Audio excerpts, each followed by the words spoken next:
Chapter 2. The first rule: blend in. He always knew, to win you had to be like a shadow. Not loud, not bright, not provocative. Shadow doesn't arouse suspicion.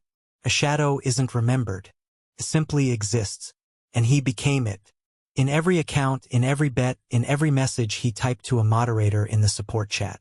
The first week after his release from prison resembled a chess score: silence, preparation, small maneuvers. Only now he wasn't playing against one opponent. He was playing against a network, against a digital monster that knew everything. The behavior of millions of players, their weaknesses, their schemes, their mistakes. A machine that didn't care about motivation. It operated on cold logic. And he decided to outsmart it in its own language. Speed, that's what he noticed first.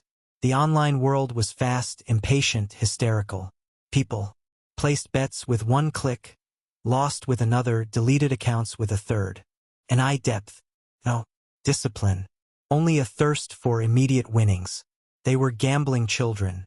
He was the adult who knew how to turn their whims to his advantage. Rule number 1, he uttered, staring at the screen. Don't stand out. He created an account under the name Salim Oskan. Perfectly ordinary name. There were thousands like it. Age, 44. Interests, football, basketball, occasionally tennis. He made silly bets, lost small amounts, and only rarely won. The statistics looked chaotic. The algorithm skipped him. He became background noise, white noise in the crowd. And that was precisely what he needed. On the second account, he was a woman. Handan Erdem, a nurse from Bursa. She only bet on women's tennis and Korean baseball.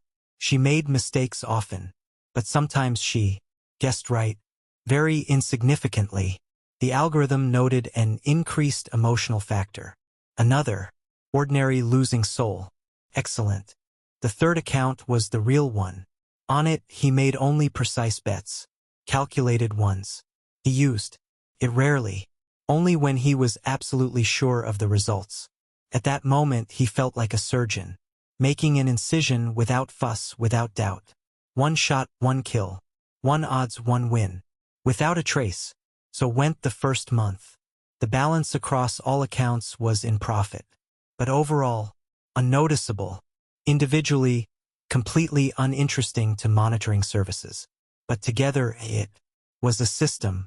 He wasn't just building a scheme. He was building a behavior model stitched from illusions, fakes, and precision.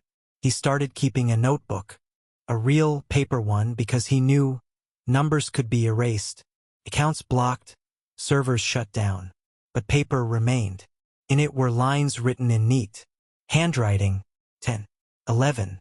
Salim bet in the evening no more than 3 times a week on favorites, sometimes lose large sums. Handan lose 70% of bets. Add emotion to the chat. Orion real. Use only for big events. Analysis before betting, no less than 4 hours. Each entry was part of the plan. Each step brought him closer to his goal. He wasn't building castles in the air. He was building a weapon. He didn't rush. Victory belonged not to those who wanted it, but to those who knew how to wait. On the table lay an old Turkish amulet, a Nazar Bonkugu, an evil eye charm. His mother had given it to him when he was 15. She didn't know he was already betting money on the school basketball final then. She didn't know her son had started the first game in the longest match of his life that day. He picked up the amulet, squeezed it, put it back. He believed not in protection but in control. Next was the Champions League. He had already chosen the match, already knew who to bet on, already saw the outcome in his head. All that remained was to make the move. But not now. Now silence. And silence was the most dangerous state before the storm. Chapter 2 continued. The first rule: blend in. Closer to midnight, the city outside the window fell silent. The distant hum of cars, rare shouts from balconies, and the flickering light from a television across the way. He loved this time, when everything around him stilled, and pure thought began to resonate in his head. Undistracted, cold, calculating, he sat at the table under a warm lamp. Sheets of calculations, printouts of last year's goal. Statistics, weather tables for the match day. Who bets on the weather? Almost no one, but he did. Because he knew how the ball slid differently in the cold, how defense limped on a wet field, how a South American struggled with the wind in Munich. Small things, and they decided everything. He didn't believe in intuition, only in data. People think they lose because of bad luck. He spoke aloud again, as if testing the sound of his own thought. But they lose because they are lazy. They don't want to calculate. And I calculate. On the screen, a match blinked. Juventus versus Porto. Most were betting on the favorite. The odds for Juventus were ridiculous, 1.30. But he knew it was a trap, because the central defender was out, because the coach had changed tactics to a 3-5-2 which he hadn't tested in Real games, because there was a conflict in the locker room that no one in the masses would ever know about. He knew this because in a Telegram channel with 800 subscribers, someone by chance at 3 a.m. posted a photo of that defender in a cast. The photo was quickly deleted. The channel disappeared, but he had already taken a screenshot. He smiled. The system's flaw is that it doesn't know how to be alive. And I am alive. The bet went on both teams to score plus over 2.5 goals. Odds 2.90. The bet from Handan's account. A second, more cautious, from Salim's. A third, from Orion's. All calculated. All linked, but not intersecting with each other. To the system, these were three different people who didn't know each other and were making strange but permissible actions. He placed the bet and went to drink tea, because he had learned one thing: not to watch the match live. Don't interfere when the dice are already cast.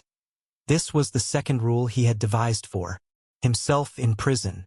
He who watches reacts. He who reacts starts playing with emotions. And emotions are the enemy of risk. 2 hours later, he returned.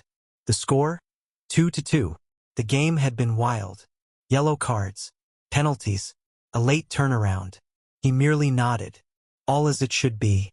He checked the balance. A net profit of $843 for the evening. It wasn't a sum that made his hands tremble. But he wasn't looking for that.